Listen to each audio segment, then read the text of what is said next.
And welcome back to week number 4, day 14 of the My Tehillim Time Jewish Women's Virtual Festival. My name is Orly Wab. I'm the founder of Abraham's Legacy, and I'm so excited to see you here again. Some of you seeing day after day, which makes me so super happy. And we have an amazing, fantastic speaker in store for you tonight. Before I introduce our speaker, just a couple of quick points. If you're joining us for the very, very first time, welcome. We're so excited to have you. Don't worry if you've missed some of the talks. You still have the ability to check them out. All of the talks are uploaded to the Abraham's Legacy YouTube channel. And all you need to do is go to YouTube, type in Abraham's Legacy. You'll see it there. You can also access it from our website, abrahamslegacy.com/sign up. There you'll see the list of speakers and the topics that they're talking about. You'll also have the opportunity to get involved by sharing your own personal Tehillim time story, an inspired story based on Tehillim, because as we know, inspiration is meant to be shared, and each and every one of us has our own story. And I'd love to encourage you guys to go ahead and to share it. So just so you know what is going to be the program for tonight, we're going to have our incredible speaker. I'm going to be introducing her in just a moment. And then after our talk, we're going to be joining in together through the Abraham's Legacy app that I created in memory of my grandfather, Avraham ben Polin, alav shalom. We're all going to be able to read through the app. If you don't have the app, you'll have the opportunity to download it. Just head to either iOS or Google Play. Go ahead and download Abraham's Legacy. And if you do have it, fantastic. If you don't have a mobile device, simply take out a Tehillim book or just open your heart and use those 6 minutes to talk to HASHEM in your own unique way. After our Tehillim read, and we're going to be reading Tehillim for a period of 6 minutes, which excitingly enough, we've been finishing at least one book every single day in 6-minute period. Yesterday, we had 7 countries joining us. That's incredible. Guys, that's incredible. After that, we'll have the opportunity to take any questions that you might have. So if you think of a question, simply, type it in. You could either send it to me, directly, or you could put it in the chat, and we'll make sure that we'll have the opportunity to ask our speaker the question. And then we're going to be doing a raffle. Now, as I mentioned, over this week, the raffle is going to be from those of you that are joining us live. So I'm going to put a link, and I'll be doing it also at the end, so not to worry. I'll be putting a link into the chat right now. It's a Google form. All you need to do is just go ahead, fill it out with your name and your email address. And once you do, you'll be entered into the raffle. Now, the raffle for tonight is the 100% pure Copper Netillah cup. It's a beautiful, beautiful gift, but I'm throwing something else in on top of it. I like surprises. It's always fun. As we're going to be speaking about Tehillim to protect our children, I decided it makes sense, just like we did last night, to include the book Ur'e Banim, a parent's prayer, as well. So the winner tonight will receive both the book as well as the 100% pure Copper Netillah cup. So looking forward to that. Make sure you fill in your details on that link over there. I'm going to be placing in the chat the link to the WhatsApp group for those of you that are interested in getting reminders that way. I'll be putting it in there once we get started. Just a couple quick thank yous, and then we're off to our fantastic speaker.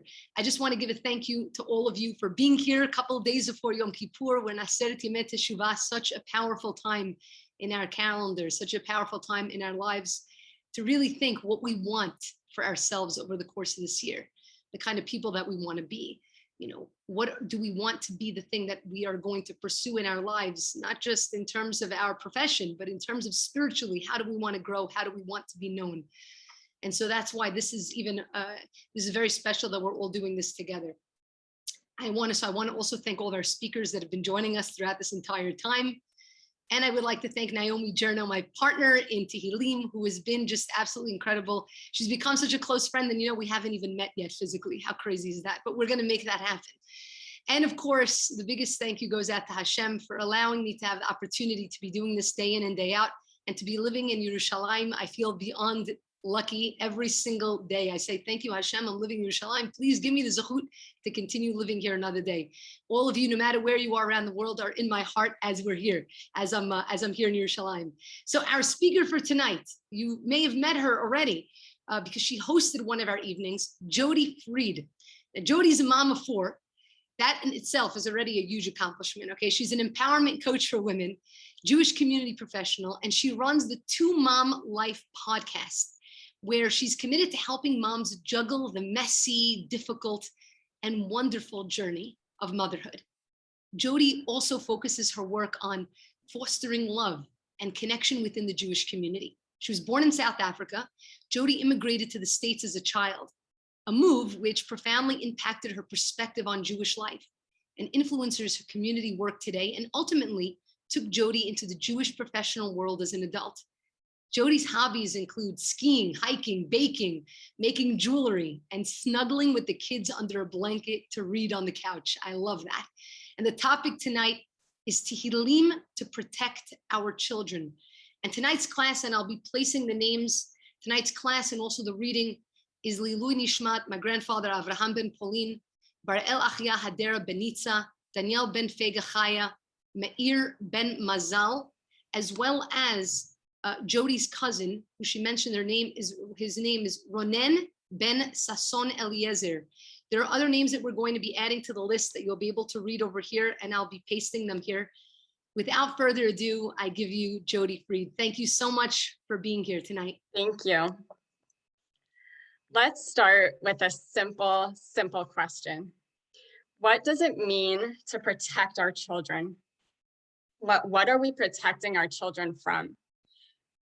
Type in the chat, if you don't mind, the first thing that came to your mind. What does it mean to protect our children? There's no wrong answers. What are we protecting them from? If you want, you can also think about the question, how do we protect our children? Anything goes. Last year, thank you. Keep those coming. Last year, my beautiful cousin, Idan Ronen ben Sasson Eliezer, died. He died in a tragic accident. And as I sat down to think about this talk, every single time I sat down to think about it or to learn for it, he came to mind, along with my amazing and beautiful aunts and uncle, every single time. Why? Because they did everything they could to protect their little boy. Because we as parents do everything in our power to protect our children. Because it was a rude awakening of the hard truth that we can't always do everything. And sometimes we actually can't do anything to protect our children in the way that we perceive protection to be. So let's look at some of the answers. I'm not going to get to all of them, but thank you for everyone who's putting in comments. We want to shield them.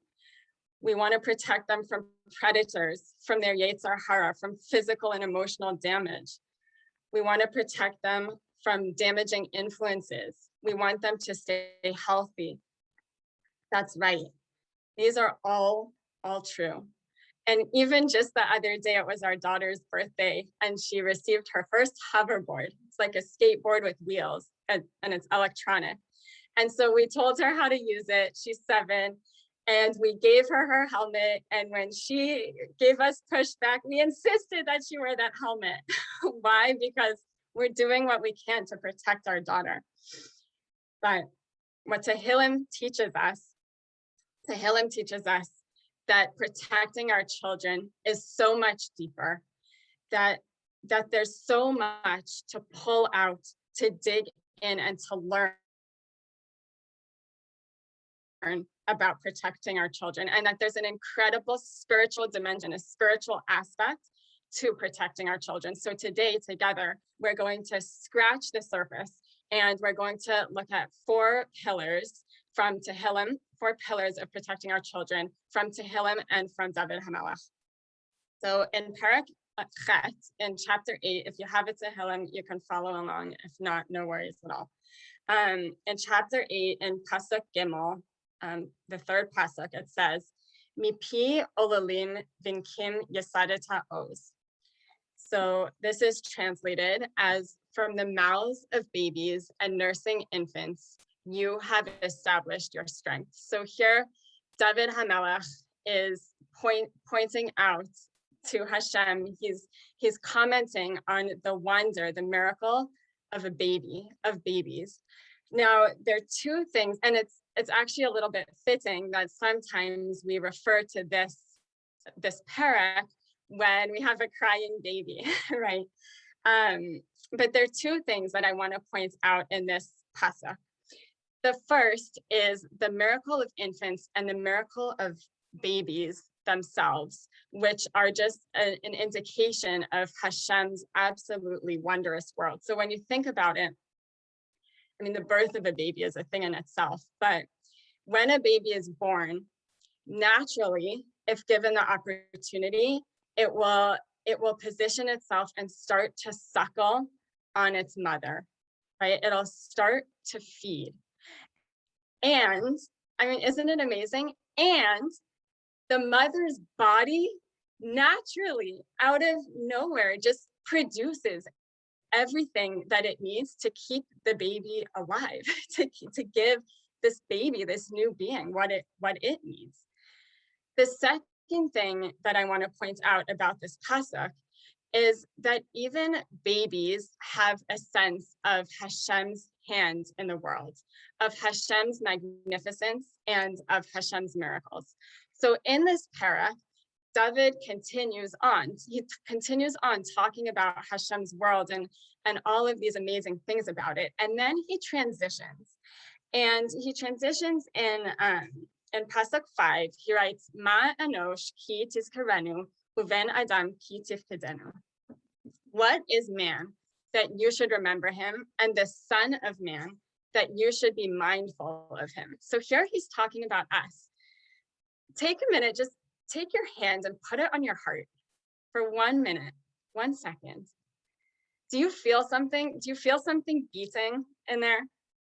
Right, that's your heart, and that's beating because you're meant to be here, right? Hashem put you here for a reason, just like he put our children, and he will our grandchildren, and he put our grandparents before us.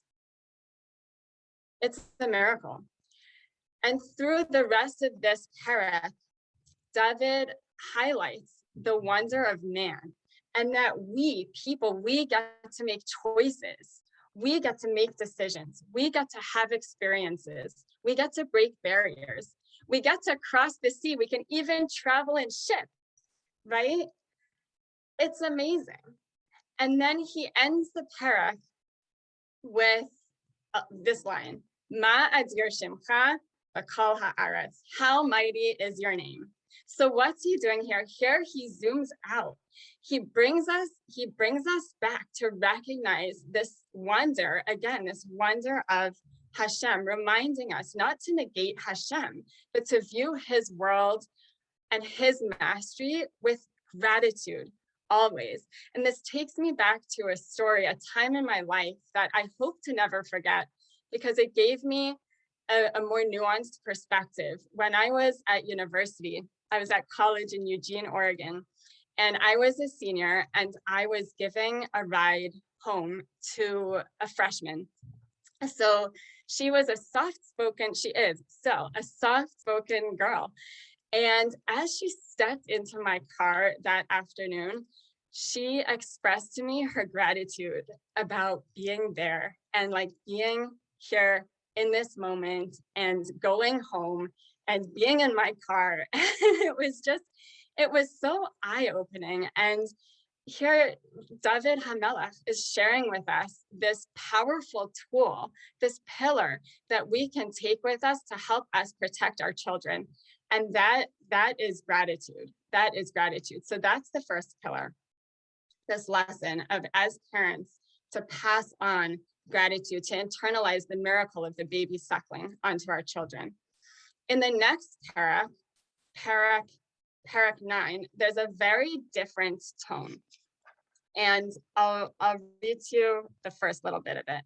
Lamnatseach almut labein mizmor leDavid.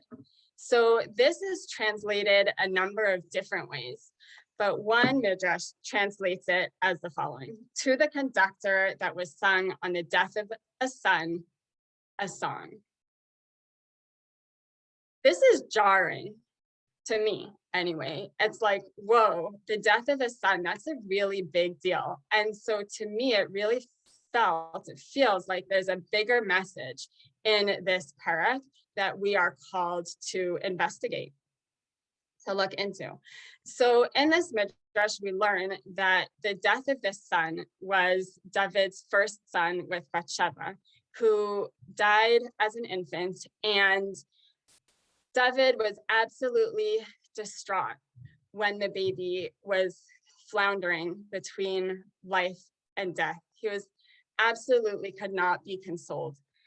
And once that son moved on into the next world, he calmed down and he thanked HaShem. He just started thanking HaShem. He was no longer inconsolable.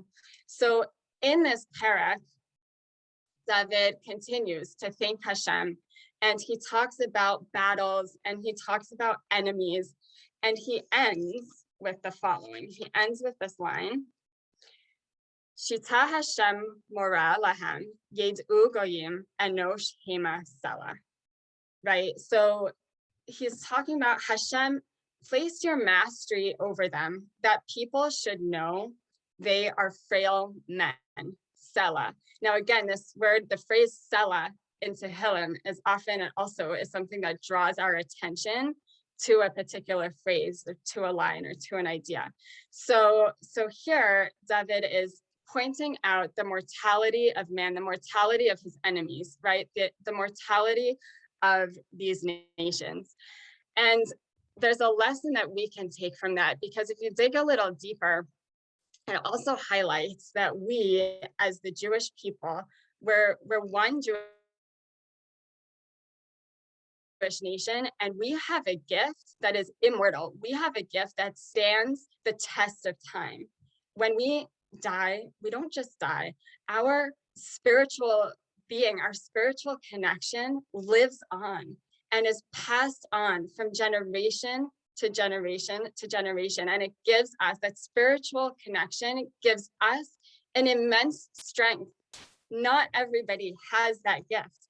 And so this brings me to pillar 2. So the second pillar in protecting our children is the strength spiritually.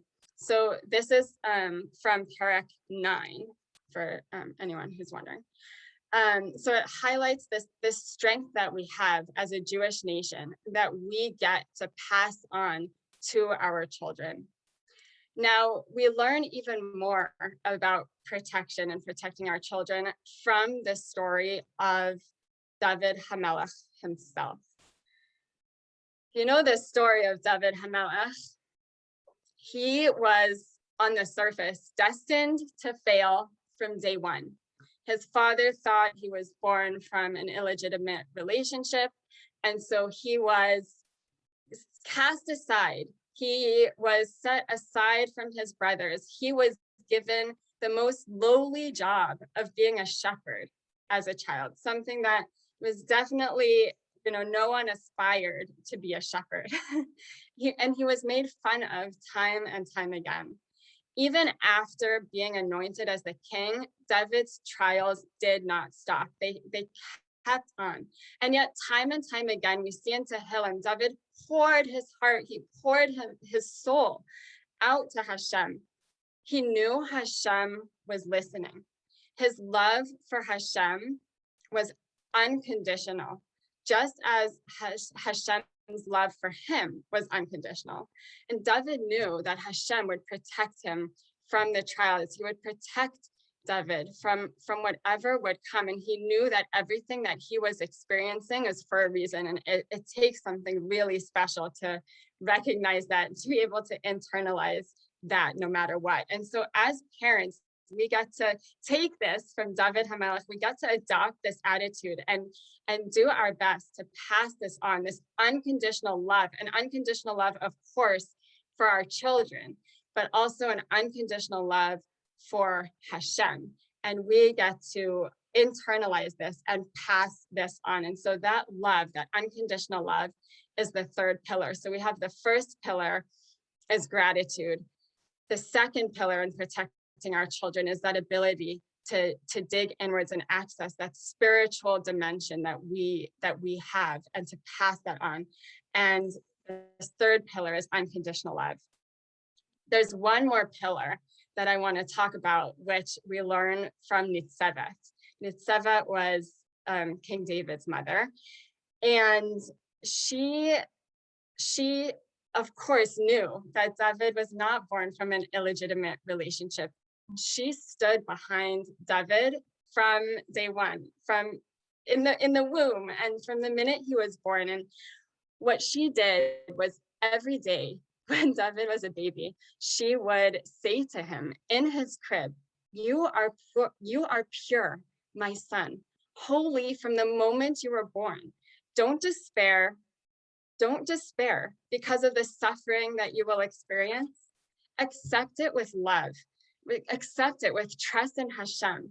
There is a reason, and you will not be eternally humiliated. And lo and behold, we see that, of course, David he's one of those people that we just look up to, right, in our history. So we learn an important lesson from Nitzaveh here.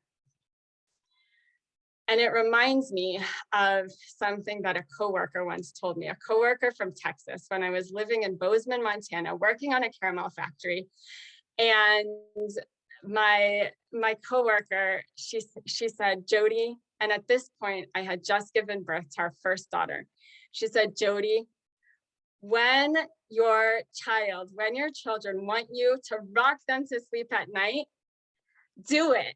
Even if they're in high school, even if they're in college, go and sing to them and rock them to sleep, because the time goes by in a flash. And now when I'm tired and I'm dragging at night, and on those nights where I don't feel like going and singing Hamalach HaGol with my 9-year-old, right? I think to myself of June, her name was June. I think to myself of June and what she told me. And it's given a lot of meaning. And now it's amazing to see that Nitzaveh kind of had that outlook. And but what did she do through the words that she told to David in his crib? She was building him up. She was building up his confidence. She was building up his character from the beginning. Because ladies, our words matter. And this is the fourth pillar. Our words matter. What we say make a difference.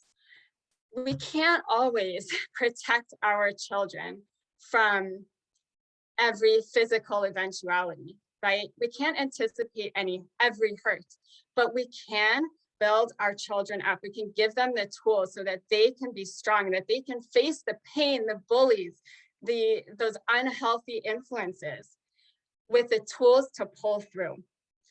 And this we take from Tehillim as well. Tehillim are so powerful, right? Tehillim have a power to transform, to comfort, to bring light into the world. And even by uttering the words of Tehillim, it doesn't only benefit us and our children, it benefits the whole world. It benefits the Jewish people on a much broader scale, because ladies, we're all connected.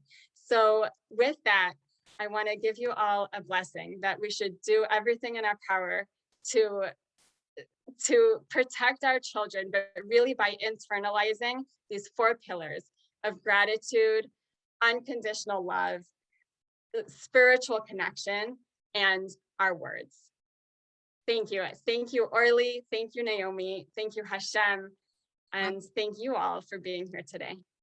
Thank you so much, Jodi. And guys, don't go anywhere. We're going to do a Tehillim read together, but I have to say something. I don't yet have the privilege of having children yet. I'm not yet married. HaShem he's planting the seeds. I know he's got it covered. But hearing what you said, these 4 pillars came into my mind. I honestly have tears in my eyes, because I'm thinking about my mom and my dad. My dad, even more specifically, both my mom, I'm very close with my parents, but my father, ever since I was a little kid, these 4 things, honestly, this is something that he practiced with me every night when he would come into my bed, and he would say Shema with me, and he practiced gratitude and connection to spirituality and unconditional love and his words. And I realized so much of who I am today, and the emunah that I have, And the fact that he encouraged me to have that conversation with Hashem every night. I loved my conversation. I still love my conversations with Hashem every single night. Is so much of that, the passion that I have for wanting to bring Mashiach. I mean, so much of that came from when I was a little kid. I mean, I remember my earliest memories are from when I was 4 years old. And so even though I'm not a parent yet, I am always a child. And so what you said really, really touched my heart, and just a very, very big hug to all of the mothers out here, because the power that you have, what you're able to bring into the world, inspiring and empowering your children, is the greatest thing in the world that you can do. I can't wait for Hashem to grant me that capacity and that capability to do the same. But I just wanted to share that. And I want to thank you. And I know that on behalf of all of us, our heart goes out to you for the loss of your cousin, Ronen, and Bezrat Hashem, through the Tehillim that we're going to do right now, through the app, that his neshama should have an aliyah. So I'd like us to keep that in mind as we're going to be saying Tehillim right now. Here we go. Thank you so much, Jodi. And if any of you have any questions, please feel free to put them in the chat, and we'll take those questions just as soon as we finish the Tehillim read.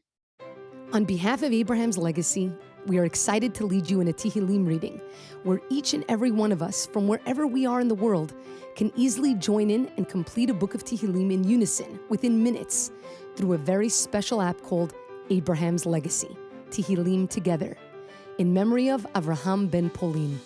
To be part of the global Tehillim read happening now, download Abraham's Legacy on your mobile device from the App Store, available for iOS and Android. You can also scan this QR code with your phone. To scan a QR code, simply open the camera on your phone and hold it up to this image. A link will appear on top, which you can click, and it will direct you to download the app. I'll give you all a moment to download the app.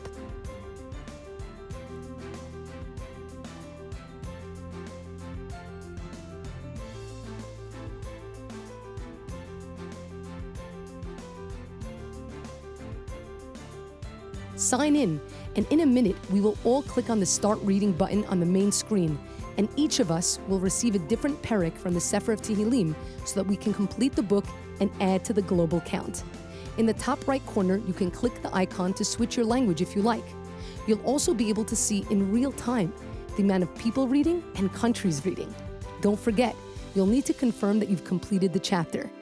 Let's put a few minutes on the clock to read in unison so that we can unleash the power of our combined tefillah. Tizku l'mitzvot.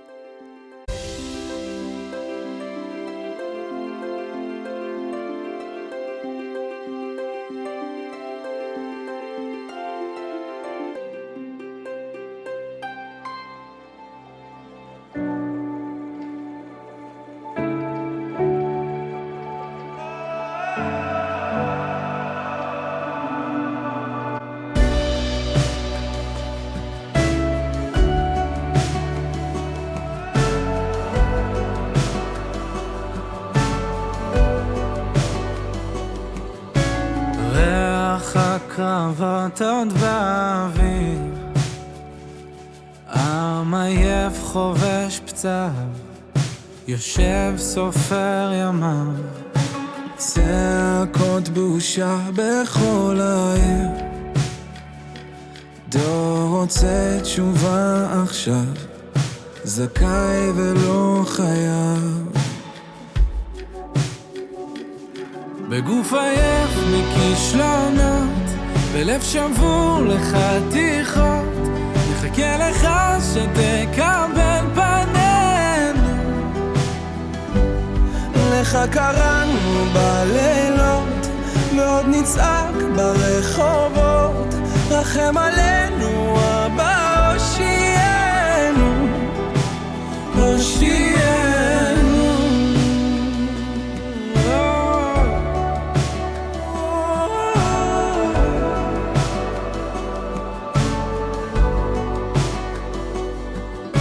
זמן עובר כולם ממהרים, דור מחיש את פעמיו, רוצה הכל עכשיו, שמש בשמיים אפורים, עם בארץ אבותיו, נלחם עוד על חייו. בגוף עייף מכישלונות, בלב שבור לחתיכות, מחכה לך שתקבל פנינו. בגוף עייף מכישלונות, בלב שבור לחתיכות, נחכה לך שתקבל פנינו. לך קראנו בלילות, ועוד נצעק ברחובות, רחם עלינו אבא, הושיענו, הושיענו.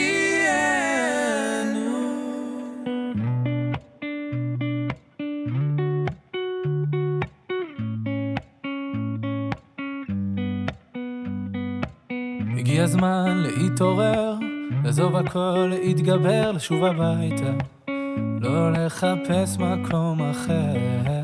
הגיע הזמן להשתנות, גם אם פספסנו תחנות, אפשר לרדת, יש רכבת, חזרה לשכונות.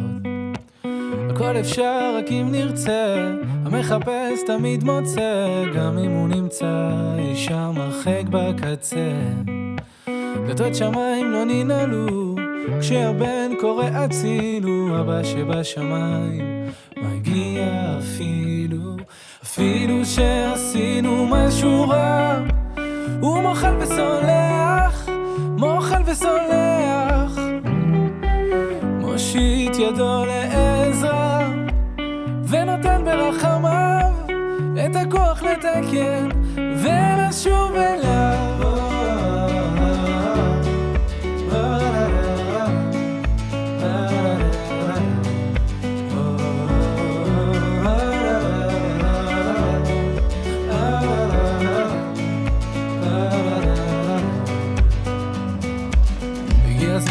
להתחרט, אם כבר לברוח אז מאחת, אם כבר לקחת אז לקחת בשביל לתת. וזה הזמן להתקרב, לא לפחד מהכאב, ואם לתת אז כבר לתת מכל הלב. הכל אפשר רק אם נרצה, המחפש תמיד מוצא, גם אם הוא נמצא אי שם הרחק בקצה. דלתות שמיים לא ננעלו, כשהבן קורא הצילו, אבא שבשמיים מגיע אפילו שעשינו משהו רע, הוא מוחל וסולח, מוחל וסולח, מושיט ידו לעזרה ונותן ברחמיו את הכוח לתקן ולשוב אליו. שעשינו משהו רע, הוא מוחל וסולח, מוחל וסולח, מושיט ידו לעזרה ונותן ברחמיו את הכוח לתקן ולשוב אליו.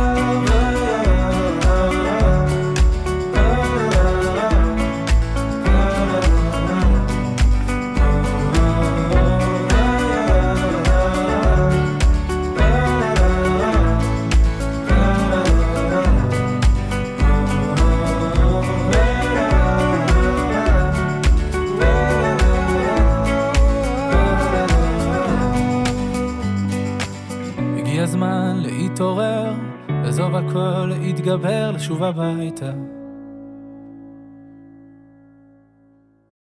And you can go ahead and you can finish the perek that you're on. We're actually almost finished, very close to finishing two sefarim, excuse me. We started with finishing the end of one, so that's really beautiful. Two sefarim that we're almost able to complete together, with about, I think we had about four or five countries on, if I'm not mistaken. It's absolutely beautiful. If anybody has any questions that they'd like to ask, feel free to place any questions here into the chat, and we'll make sure that we can ask Jodi your questions. I'm going to also place right now into the chat the Google form for those of you that maybe came on a few minutes late. We're going to be doing a raffle in just a moment with all of the people that are currently on the call. So all you need to do, I'm putting the link over here, is just click on that link, put in your name, put in your email, and in just less than another minute, we're going to be doing the raffle. And the raffle today is for two things. The Ur Ebanim book, that is a parent's prayer, very, very fitting for Jodi's beautiful talk today, as well as the Netillah cup, the 100% pure copper Netillah cup. And just to show you, this is what the Netillah cup looks like. You can learn more about this at netillah.com. It also explains why copper, why nechoshet in connection to Netillah and its significance. So feel free to check that out. Jodi, I want to thank you so much for your just incredible talk. It was extremely heartfelt, and we all felt your heart. I could tell you that. And we have over here, let me see if there's a question that came through. Just taking a look here. If anybody has any questions, feel free to write them. We're going to go ahead. We're going to do the raffle. So I'm going to go ahead and take everyone's name that filled it out. So I'll give you all just another second in case you didn't fill it out yet. And I'm going to be placing it into our wheel of names here. And I'll share my screen. Here we go. And let's see who the winner is for today. And then we're going to spin the wheel. And the winner for today for the Netillah cup and the Ur'eh Banim book is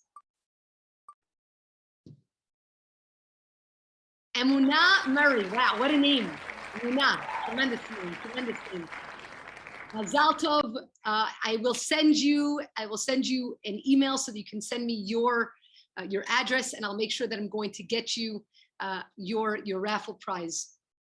One person that asked a question, Jillian said, where can we read about David's mother, Nitzevet?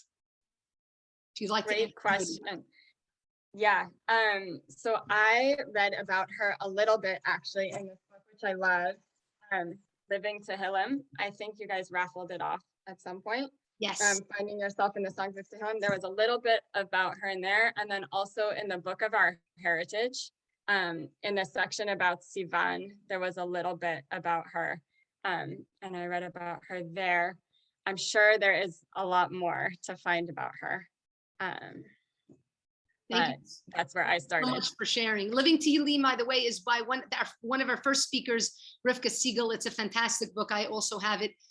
You can check it out at Living Tehillim. I think it's .org if I'm not mistaken. So, feel free to check that out. I want to thank so many of you that have been sending in such beautiful messages here on the side. It really makes me smile. You guys are absolutely amazing. I have to tell you, and then we'll head off just so that we know tomorrow's speaker, and hopefully you're going to be there tomorrow. It's the day right before Yom Kippur, and it's with Leah Aharoni on Tehillim for Yom Kippur and Teshuvah. So such an important topic, and we hope to see you back again, 8:30 p.m. Israel time, 1:30 p.m. Eastern Standard Time. Before the class today, I had the opportunity to get on a call with one of our attendees, Cheryl Horowitz. Cheryl, I love you. It was so great to connect with you, and I appreciate you sharing your story with me. And she had reached out because she was very excited about the app itself and how, she can help get it out there into her community.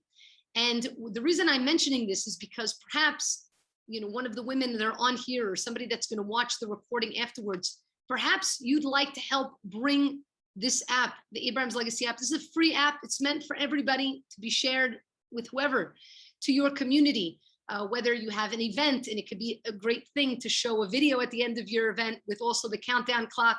I could add branding on the video for you for a specific organization or a speaker.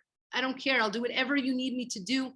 I have an article that's already written up about the app, and an ad. So if you know of whether it be a newspaper or a blog that would post up about it, that would share about it, if you're doing a challah bake and you want at the end of the challah bake for them to read Tehillim together, I'm more than happy to send you anything that you need. I'm going to send you my email address so you can reach out to me. If you have an idea, I don't know everything. I know nothing. I'm happy to hear what you guys have to say. So I'm going to put you my email address as well as my WhatsApp number. And I welcome anybody that would like to reach out or to connect or chat. Feel free to do so. So I just want to thank you. We have here, someone asked the question, would it be possible to publish a reading list of the books of all of the authors that presented? First of all, incredible idea. So thank you for saying this. Yes, yes, and yes. What I will do, Bezrat Hashem, is on the website. It's not going to happen right away, but I will do my best to get it done. On the website, I'm going to do my best to list those speakers that had a book. We have an incredible list of books. I will place the list of the books there with links of how you can get to them. So that is a fantastic idea, and I'm so excited about that. Somebody asked, how can we bring this app to Hebrew speakers? Great question. Well, I have to tell you, the app is in Hebrew. The full app is in Hebrew. It's not only in Hebrew, it's in Hebrew, it's in English, it's in Spanish and French, not just the Tehillim book, meaning somebody that is in Israel that downloads the app and their phone is in Hebrew, they will see the app in Hebrew. The same thing for the other languages. I'm hopefully also working on getting this into Russian as well. And if there's another language that you're thinking about, and maybe you know somebody that can help translate, you know, this is a work of the heart. So anybody that is interested in getting involved or helping out in whichever way, please feel free to. But definitely Hebrew speakers will have complete access to utilize the app. One last thing I want to mention before we head off, and I apologize for going a little bit over, is, you know, just like Jodi shared about her cousin passed away way before his time, you know, at a very young age. Oftentimes we want to be able to say Tehillim, Li'ilui Nishma of somebody, or in, you know, or for the refuah, or whatever it may be. Through the app, you also have the opportunity, and I'll just show you over here very quickly on the screen. You also have the opportunity to go onto the app, and when you do, in the top left corner, and you click on this little icon over here, you can see it says sponsor a loved one. You have the ability to sponsor a loved one for the week or for the month, and their name will appear at the top of the perek for people all across the world, meaning there are about 11,000 and so users on the app, and the book is being completed hundreds of times a week between the global read and between circles. And that person's name will be on a specific perek. You could choose the perek as well, which perek you would like it to be on if it's available. So just so that you know that that's another way that you can get involved or support. I want to thank each and every one of you for being here. Jodi, I want to thank you for sharing. Bela, you have a question. Yeah, I don't want to keep anyone, but I just wanted to share a short Tehillim success story. Please, please go ahead. We'd love to hear. Just so you know, if you need to leave, don't worry. You're not offending any of us. You can get back to what you need to get to, but please go ahead and share. So I had a never-ending rising headache. Tylenol did not help. Fresh air did not help. Rest did not help. It was only getting worse. At some point, I came inside. I wrote a note to HASHEM on a little piece of paper here in Yiddish. I wrote, HASHEM, I have a bad headache. Please give me an idea. And I signed my tefillah name. I opened the Tehillim randomly. I put it inside. I closed it. I opened it randomly again at a different page. I read the perek. Before I was done, the headache was gone. That was after 5+ hours. And I never in my life remember sleeping sitting at a chair. The headache was gone. I felt so light that I actually fell asleep sitting in the chair. So I just wanted to share that. First of all, I'll tell you why I love this story. I love this story for many reasons. Number one, because we discussed, right? Tehillim is like a dialogue with HASHEM. We have something going on. We have a question. We have a problem. We ask it. We look open inside. Boom, our answer is there if we're willing to see it. Another reason why I very much connected to what you said is because I suffer from very, very, very terrible migraines. I know that feeling. I actually have a headache right now. I'm hoping that it doesn't show to anybody, but I'm going to do that right when we get off, Bela. I'm going to do what you just said. Please do. So I want to thank you for sharing that. The power of Tehillim is truly incredible if we have the courage and the ability and to open our eyes and open our heart and mind and connect to it. I want to thank all of you for being here. I hope to see you again tomorrow. Remember, everyone. Okay, Tefillah, Tehillim, it changes us. And when we change, our world changes. Have a great night. Thank you so much.